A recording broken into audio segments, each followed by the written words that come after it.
Bonjour tout le monde, bienvenue de nouveau sur la chaîne d'Alliance M Éducation. Je suis très contente de vous retrouver aujourd'hui pour une nouvelle vidéo. Et dans la vidéo, nous allons parler des bourses d'exemption de frais de scolarité. Donc, pour tous les étudiants étrangers qui sont présentement au Canada, qui ont commencé leur session d'automne 2024 dans un cégep du Québec, cette vidéo est pour vous parce que dans cette vidéo, je vais vous montrer les bourses d'exemption de frais de scolarité que vous pourrez bénéficier pour cette année scolaire 2024-2025. Donc, si vous êtes intéressé par la vidéo, vous savez simplement quoi faire. Regardez cette vidéo du début jusqu'à la fin parce que je vais vous expliquer avec mon écran d'ordinateur comment est-ce que vous allez pouvoir savoir à quelle bourse est-ce que vous êtes éligible. Donc, pour pouvoir postuler à la bourse d'exemption de frais de scolarité, qu'est-ce qu'on doit faire? Qu'est-ce qu'on doit remplir comme critère et de quel quota faisons-nous partie? Parce que les bourses d'exemption de frais de scolarité au cégep sont distribuées par quota et en ce moment, il y a 5 catégories ou 5 types de bourses d'exemption qui sont répertoriées en 5 quotas. Donc, si tu es intéressé par la vidéo, reste connecté jusqu'à la fin de la vidéo. Peut-être que tu es éligible à une bourse d'exemption de frais de scolarité, un peu d'argent pour l'année scolaire 2024-2025. Ça ne pourra pas te faire de mal. Donc, regarde cette vidéo du début jusqu'à la fin. N'oublie pas surtout de liker, partager, t'abonner après l'avoir regardé. Et voilà, c'est parti sur mon écran d'ordinateur.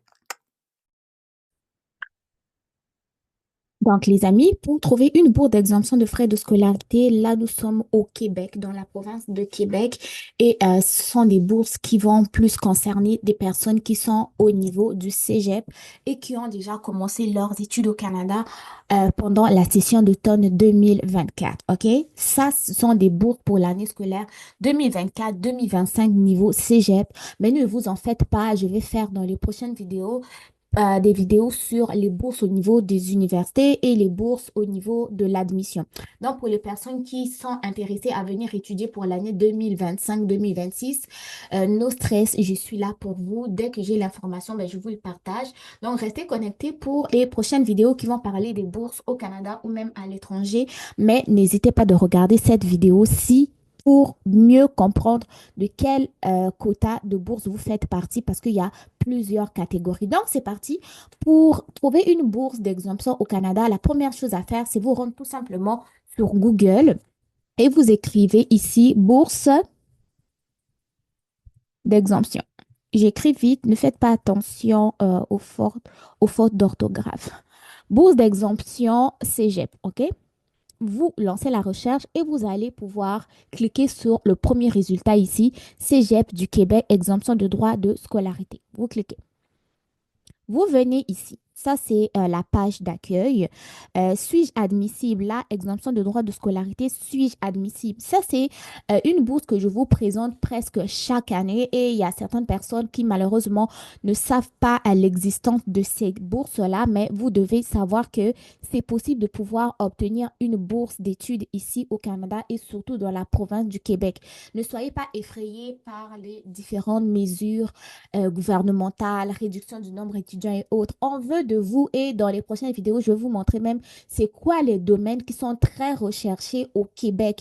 Et j'en profite en même temps de vous dire de ne pas aller visualiser ma vidéo sur les différents domaines très recherchés au Canada. Le Canada, c'est pas le Québec. Le Québec fait partie du Canada, mais les domaines qui vont être en pénurie au Québec, c'est pas les mêmes qui vont être en pénurie dans le reste du Canada. Donc, pour pouvoir comprendre la différence de ce que je vous dis, bah, restez simplement connecté sur la chaîne et regardez chaque vidéo que je vais publier dans les prochains jours. Donc, au niveau de l'admissibilité de la bourse, vous devez d'abord lire cette partie-là pour savoir si vous êtes admissible à la bourse d'exemption de frais de scolarité au Québec niveau cégep. Donc, à titre d'étudiante ou étudiants internationaux, vous pourrez bénéficier d'une aide financière grâce au programme des exemptions de droits de scolarité supplémentaires pour étudiants internationaux. Pour être admissible à ce programme, vous devez remplir les critères d'admissibilité de l'un des quotas indiqués ci-dessous et sur l'invitation du cégep dans lequel vous avez été admis ou admise. Soumettre une candidature en bonnet et due forme. Ils vous ont dit que premièrement, pour pouvoir avoir la bourse, c'est quoi? Vous devez remplir les critères d'admissibilité dans des quotas et ensuite de ça, c'est le cégep dans lequel vous avez été admis qui va vous soumettre une invitation. Et après avoir reçu l'invitation pour postuler à la bourse, c'est là où vous allez pouvoir soumettre votre candidature.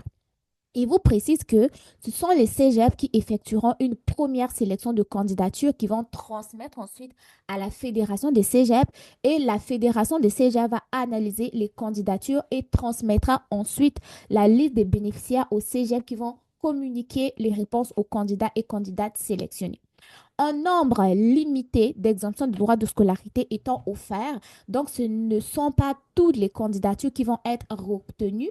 La priorité sera accordée aux personnes résidant à l'étranger lors du dépôt de leur candidature.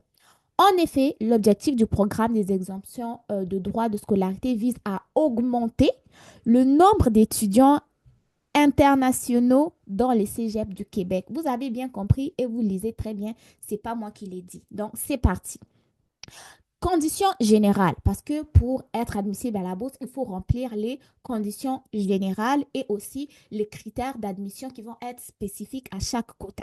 Au niveau des conditions générales, qu'est-ce qui se passe pour cette bourse-là? Ils vous disent que pour être admissible au quota du programme des exemptions de droits de scolarité, vous devez remplir les conditions suivantes. Première condition, être inscrite ou être inscrit à temps plein dans un programme de formation technique. OK? Ça, c'est pour les quotas 1 à 4 en vue d'y obtenir un diplôme d'études collégiales au terme de votre séjour. De ou être inscrit à temps plein dans un programme de formation technique ou pré-universitaire. Ça, c'est au niveau du quota 5 en vue d'obtenir un diplôme d'études collégiales en termes de votre formation. Et dans première condition, c'est l'un ou l'autre, mais vous devez ajouter dans le fait de ne pas posséder la citoyenneté canadienne ni la résidence permanente, de tenir un certificat d'acceptation du Québec et un permis d'études. OK? Si vous êtes dans un programme d'études dans lequel vous allez avoir des stages, donc vous devez avoir un permis de travail pour les stages.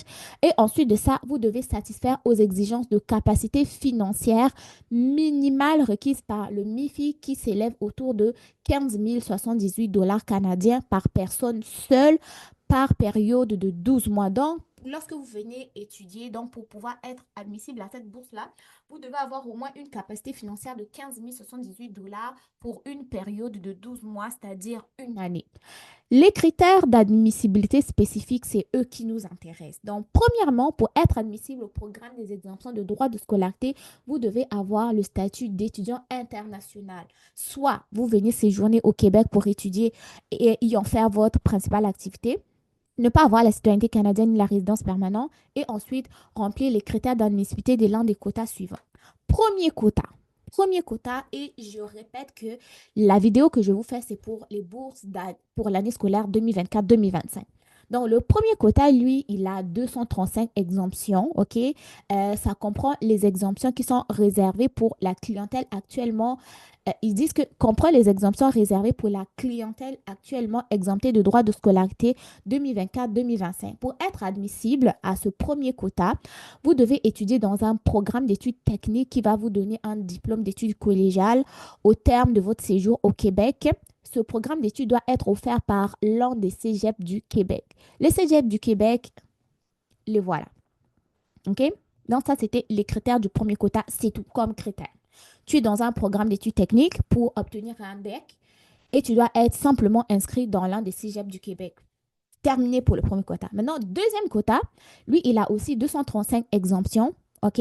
Ça, c'est pour la clientèle qui était exemptée pour l'année 2023-2024. Donc, pour être admissible, vous devez provenir de l'un des pays membres de l'OIF ou de l'Algérie. Ensuite de ça, être admis dans un programme d'études techniques qui va vous mener à un diplôme d'études collégiales et être inscrit aussi à temps complet dans l'un des cégeps qui est hors de la communauté métropolitaine de Montréal. Ça, ce sont les critères du deuxième quota. Mais attention, pour le deuxième quota, ils vous disent que le nombre d'exemptions accordées à des personnes inscrites à des cégeps anglophones est d'un maximum de 5% du nombre total des exemptions. Donc, pour avoir plus d'opportunités dans le deuxième quota, il vaut mieux être inscrit dans un cégep qui est francophone, quoi. Vous comprenez? Troisième quota. Donc, sachez que je vous parle des quotas parce que si vous n'êtes pas admissible à un quota, vous pouvez être admissible à un autre quota. Troisième quota. Pour être admissible au troisième quota, vous devez faire ceci. Premièrement, être inscrit ou inscrite à temps complet dans un programme d'études qui figure sur cette liste et dont la langue d'enseignement est le français. C'est quoi la liste? Voici la liste des programmes. Si tu es inscrit à temps complet dans l'un des programmes, tu pourras être admissible au troisième quota. OK? Donc, voilà les différents programmes. On retourne. Donc, une fois que tu es inscrit dans un des programmes qui est sur la liste et la langue d'enseignement est le français, en deuxième lieu, tu dois être admise dans un établissement d'enseignement qui est situé hors de la communauté métropolitaine de Montréal qui se trouve sur cette liste. Voici la liste des cégeps qui sont acceptés pour le troisième quota. Donc, pour le troisième quota, c'est un peu corsé parce que tu dois être, premièrement, être inscrit dans un programme qui est sur la liste que je vous ai montré. Deuxièmement, être inscrit aussi dans un cégep qui est sur la liste que je vous montre présentement. OK? On retourne. Dernier critère, donc, résider au Québec hors de la communauté métropolitaine de Montréal pendant vos études. Il spécifie que pour l'année scolaire 2024-2025, ce troisième quota comprendra sans exemption de plus. OK, donc, sans nouvelle exemption pour les étudiants internationaux en provenant de l'étranger qui commenceront un programme dans un cégep au Québec à l'automne 2024. Donc, au début, il y avait un certain nombre, mais ils ont décidé d'ajouter 100 nouvelle exemption de plus, mais ils vous disent que ce nom pourrait être à changer sans préavis, OK? Mais c'est quand même intéressant parce qu'on a 100 nouvelles exemptions de plus, même si au début ici, on ne savait pas c'était combien le nombre d'exemptions, mais eux-mêmes, ils savent c'est combien. Donc, troisième quota, très important, être inscrit dans un programme qui est sur la liste que je vous ai montré et dans un cégep que je vous ai montré hors de la communauté métropolitaine de Montréal. Quatrième quota, pour le quatrième quota, lui, il vise à exempter le droit de scolarité exigé à des étudiants et étudiantes internationaux qui sont inscrits dans une formation en français dans des programmes ciblés par l'opération main-d'œuvre. L'opération main-d'œuvre, je vous ferai une vidéo plus approfondie pour vous en parler. Donc, les deux programmes qui sont visés par l'opération main-d'œuvre, en fait, c'est les soins infirmiers et la technique d'éducation à l'enfance. Donc, si toi, tu es un étudiant étranger, qui est inscrit dans un programme technique en soins infirmiers et éducation à l'enfance, tu es éligible au quatrième quota. Et donc, tu dois obtenir une admission à temps complet dans un programme de soins infirmiers en français et réaliser votre première session d'études dans un cégep du Québec à l'automne 2024. Pour l'année scolaire 2024-2025, le quatrième quota comprendra 125 nouvelles exemptions. C'est merveilleux. C'est merveilleux. Cinquième quota. Le cinquième quota, lui, en fait, c'est une mesure exceptionnelle qui a été mise en place depuis l'automne 2023. C'est un quota qui permet, en fait, d'exempter de droits de scolarité supplémentaires à des étudiants et étudiantes internationaux pour cause humanitaire. Quand je vous dis que des fois, vous vous retrouvez dans certaines situations compliquées au Québec, vous ne savez pas quoi faire alors qu'il y a des mesures qui existent pour vous aider, vous n'allez pas chercher ces mesures-là et vous faites n'importe quoi, vous vous faites expulser, vous vous détruisez votre statut pour rien. Allez vous informer. Et ma chaîne est là pour vous informer. Donc, sachez que depuis l'automne 2023, il y a eu ce cinquième quota-là qui vient en aide pour les étudiants internationaux et internationales. OK?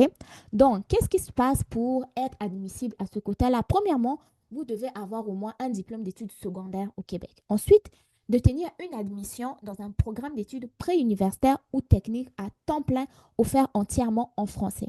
Ensuite de ça, vous devez posséder toutes les autorisations d'études valides pour étudier dans un cégep, c'est-à-dire admission, tous les bulletins sont acceptés et autres.